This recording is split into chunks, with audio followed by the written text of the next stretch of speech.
Let me start with my headline tonight. I'm retiring. This is the last hardball on MSNBC, and obviously, this isn't for lack of interest in politics. As you can tell, I've loved every minute of my 20 years as host of Hardball.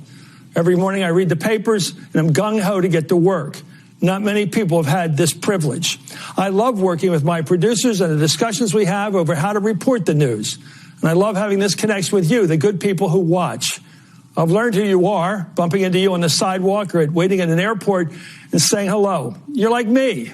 I hear it from your kids and grandchildren who say, my dad loves you, or my grandmother loves you, or my husband watched it till the end. Well, after a conversation with MSNBC, I decided tonight will be my last hardball. So let me tell you why. The younger generations out there are ready to take the reins. We see them in politics, in the media, in fighting for their causes. They are improving the workplace. We're talking here about better standards than we grew up with, fair standards. A lot of it has to do with how we talk to each other. Compliments on a woman's appearance that some men, including me, might have once incorrectly thought were okay. We're never okay. Not then and certainly not today. And for making such comments in the past, I'm sorry. I'm very proud of the work I've done here.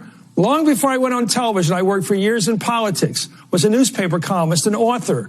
I'm working on another book. I'll continue to write and talk about politics and cheer on my producers and crew here in Washington and New York and my MSNBC colleagues. They will continue to produce great journalism in the years ahead. And for those of you... Chris Mathews is no more. Chris Mathews has resigned, abruptly resigned.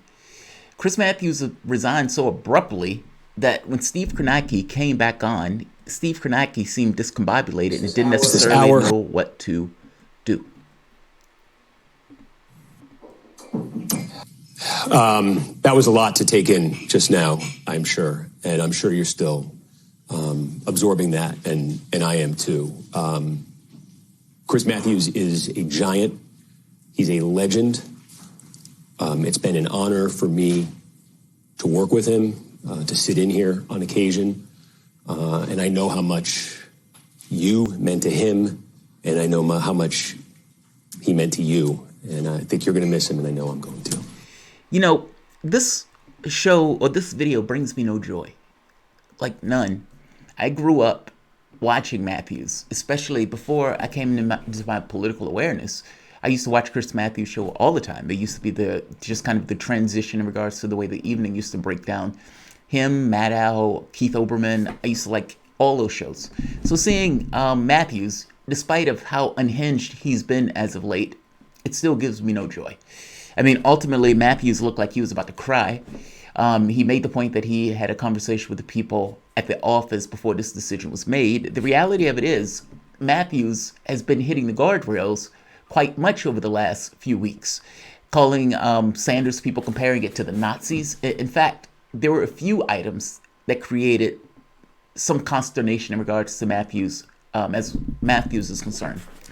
The sexual harassment allegation that was put out by a person saying that when she was on the show that Mathews was effectively making advances towards her that she didn't necessarily want.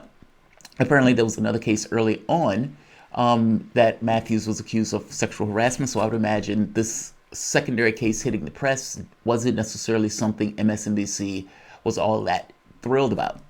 You also had this moment where he called people who were affiliated with Sanders, effectively comparing them to the Nazis. Pretty much over unless that changes. I was reading last night, Brian, I know you're a history guy too. I'm reading last night about the fall of France in the summer of 1940. And the general, Renault, calls up Churchill and says, it's over. And Churchill said, how can it be? You got the greatest army in Europe. How can it be over? He said, it's over. So here's the thing. He's making this comparison that Sanders dominating in Nevada and dominating or winning the first 3 states, that effectively looking at the race and saying, yeah, you can't catch him. He's created this ball of steam, ball of momentum that is going to be uncatchable. This race is over. So that's his context. That's where he's talking about it.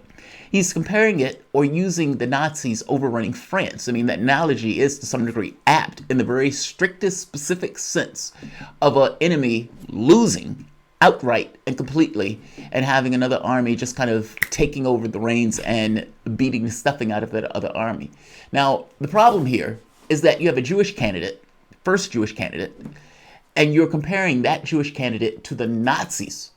Meaning, even if Chris Mathews was using this in the strictest sense of an enemy that was effectively beaten and beaten rapidly, it is still somewhat distasteful to compare the first Jewish presidential candidate, a candidate who has a great chance of winning, with Nazis, especially in the context of all the other unhinged stuff Chris Mathews has been saying, going so far as to say maybe the Democrats are better off letting Trump win in the next time so you can put your establishment candidate back in after 4 years. He has been entirely against Sanders in this particular race, and that has allowed for certain bizarre moments. Listen to this Mathews take on Sanders and why he's so dominant in Iowa. They're not going to do well. They're mad at you, but it's the same thinking that goes into it. Brown is with you. I want to say my own thoughts about this race, which is I've learned that if you predict somebody's going to do well, they love you. Predict they're not going to do well, they're mad at you. But it's the same thinking that goes into it. This is a unique form of election out here in Iowa. It's not exactly a primary. It's not a general election. It requires going to a meeting, basically, for up to 3 hours. And it does have certain advantages for candidates like Bernie Sanders, because as Oscar Wilde beautifully put it once, socialism is going to be hard to catch on because it takes too many meetings. But a meeting is perfect if you're Bernieite. This is a perfect setting for him.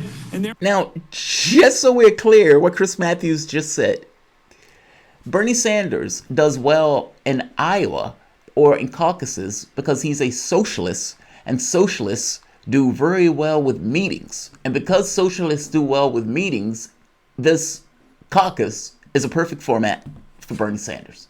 That's utterly astonishingly ridiculous. The notion that you're saying that Sanders is winning caucuses because he's a socialist and socialists are great with me, that is ludicrous. That is utterly ludicrous. Let's keep going. Mathews also followed up those hits with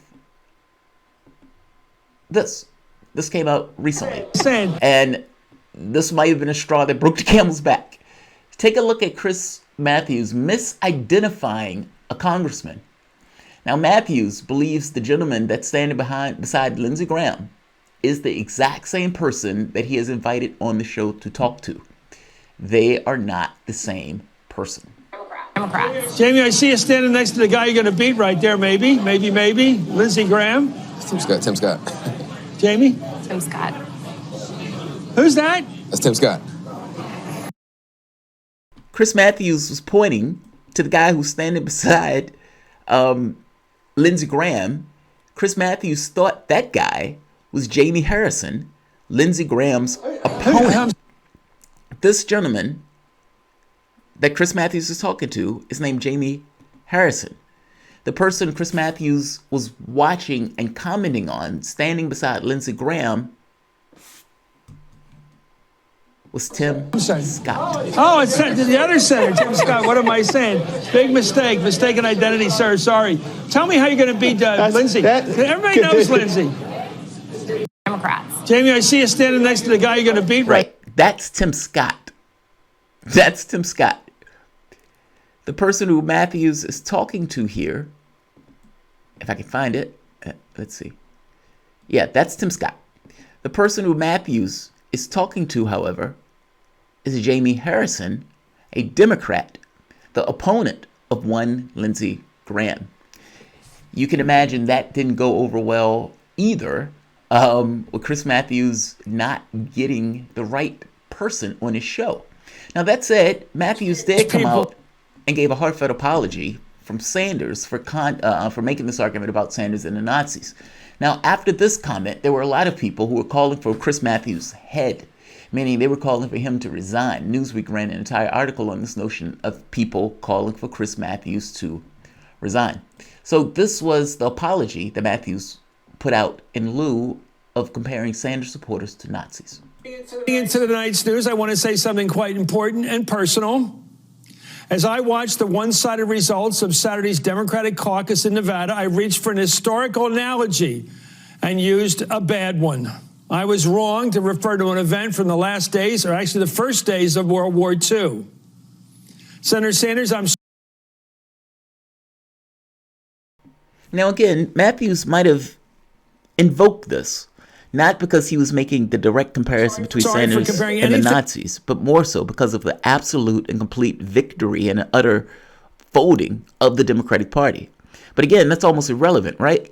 I mean, to me, his intention matters, but it still comes across as an unsavory comparison when you're comparing the first Jewish candidate and his supporters to Nazis overthrowing France. Think from that tragic era in which so many suffered, especially the Jewish people, to an electoral result in which you were the well-deserved winner. This is going to be a hard-fought, heated campaign of ideas. In the days and weeks and months ahead, I will strive to do a better job myself of elevating the political discussion. Congratulations, by the way, to you, Senator Sanders, and to your supporters on a tremendous win down in Nevada. Good apology. That was a great apology. He didn't hedge it like some people. Well, some of you, didn't appreciate something that I said. Then, I apologize to those few people. He didn't do any of that. He came out and gave a direct apology. Now, if Mathews was going to be out on his ass back then that apology doesn't happen.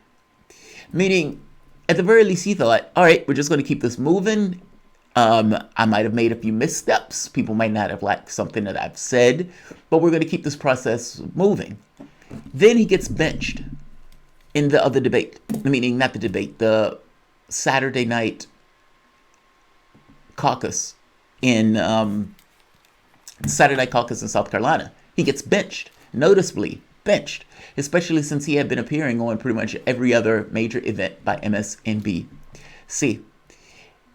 And this is him having a conversation with Nina Turner. And again, a weird argument that gets across his disdain for Sanders.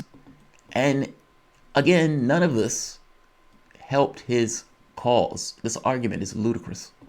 Lying the election, just flat out. What Senator Sanders is doing, Chris, is building a real grassroots movement, having conversations with people. What Mayor Bloomberg is doing is just spreading. You mean buying using money to get votes?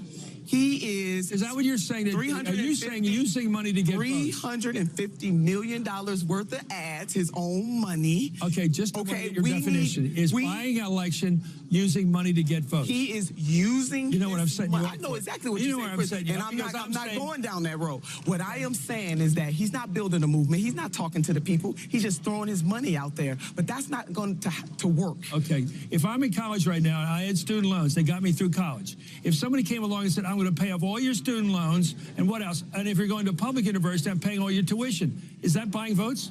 We are implementing a policy. Chris Mathews is comparing one billionaire, an oligarch, who's potentially spending $1 billion to buy up endorsements, to buy up support from various charities and various mayoral candidates, who's effectively using like $1 billion to effectively buy politicians, endorsement, support, staff all across the United States, all for his own gratification of self. And you're comparing that individual that is in this race explicitly to stop one of the most popular senators in this country and the only person that's ahead of a movement and a broad-based coalition. And you are arguing that that individual that is acting solely for his own personal wealth and interests is somehow akin to a candidate running that philosophically and ideologically believes that people should get health care, education, and higher wages. Certainly, you could see a difference in a policy position that is beneficial to the masses as opposed to a policy position that is beneficial to one. Bloomberg is running a selfish campaign in order to maintain his wealth.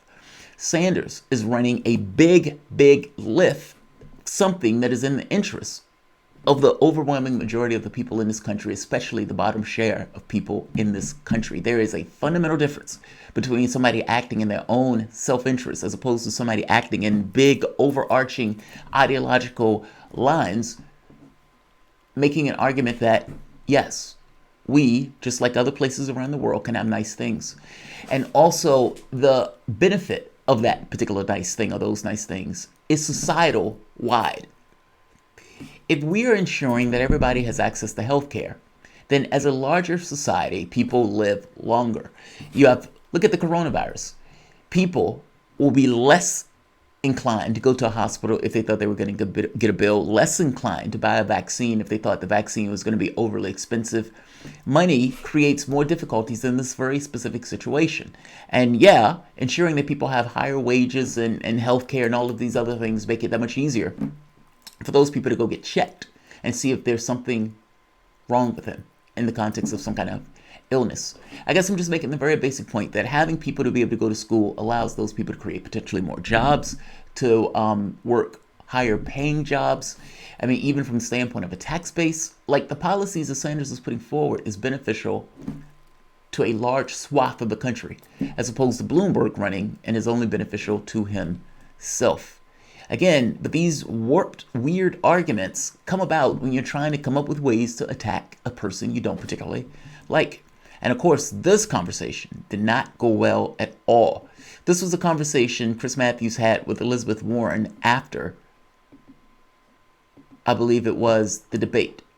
And Warren has been very clear that, yes, I believe the women in this situation. I don't buy Bloomberg's story that he has a non-disclosure agreement, mutual non-disclosure agreement.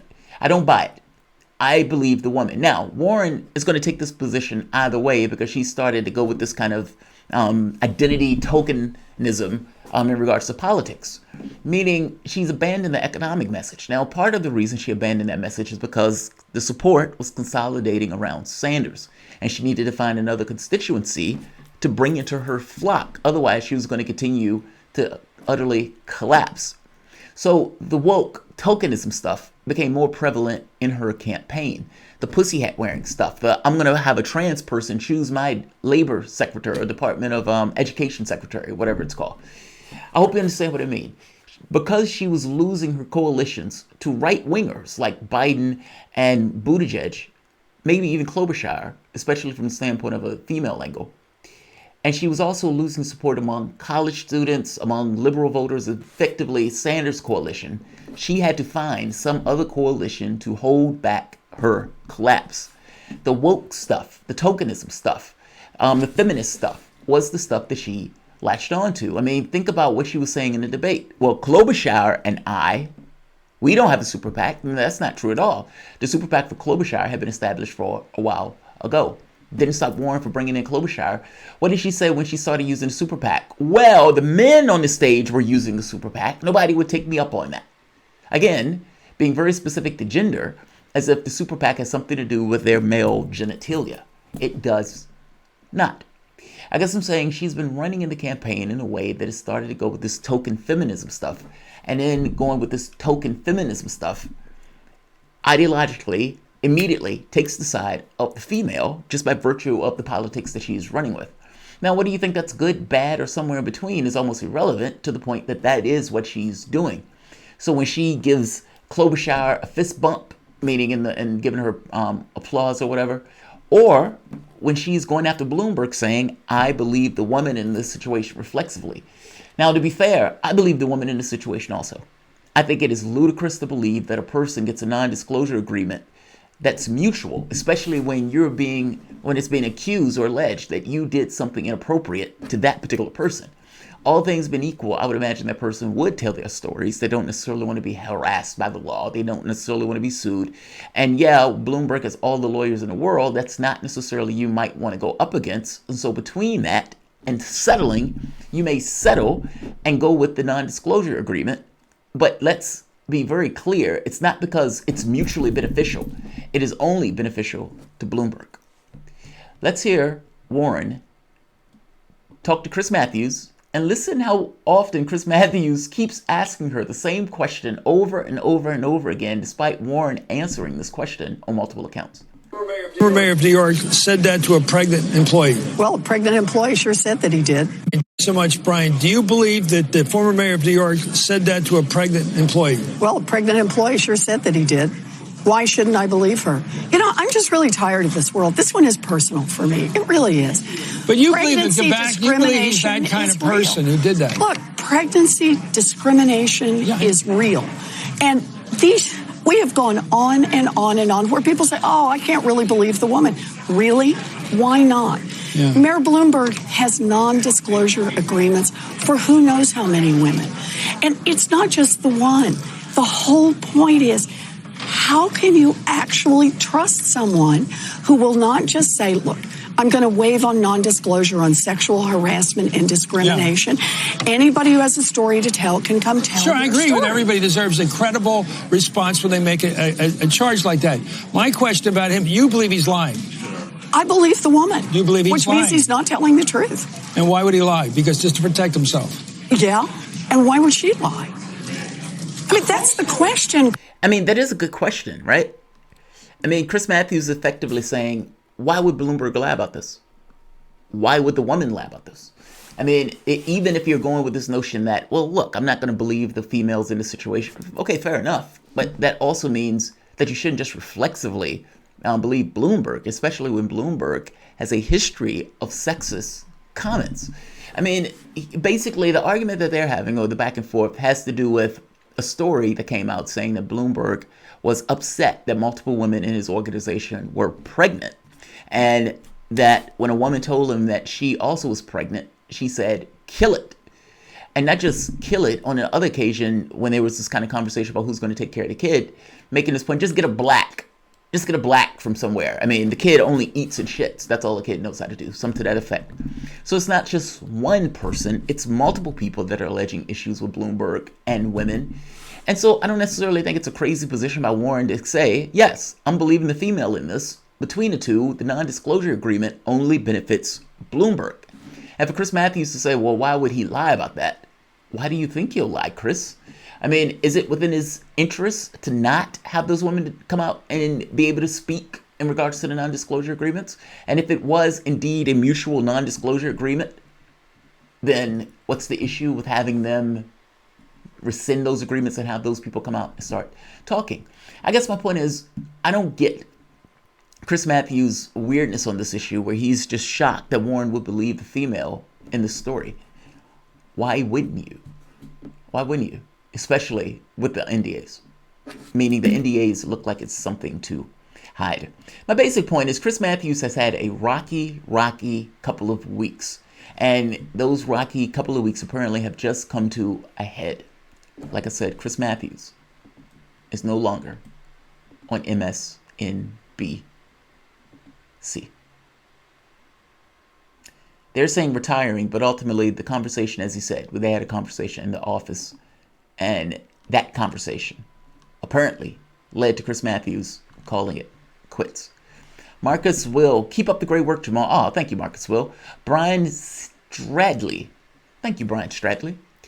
All right, guys, I'm going to end this. It's been a long day, and it's going to be a longer day still tomorrow. Super Tuesday is going on, and I'm going to be covering Super Tuesday, so that's exciting.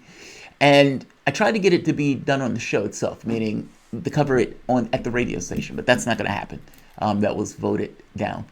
But nevertheless, I will have the show here, and I'll see if I can get some special guests to pop in. So, like, share, and subscribe.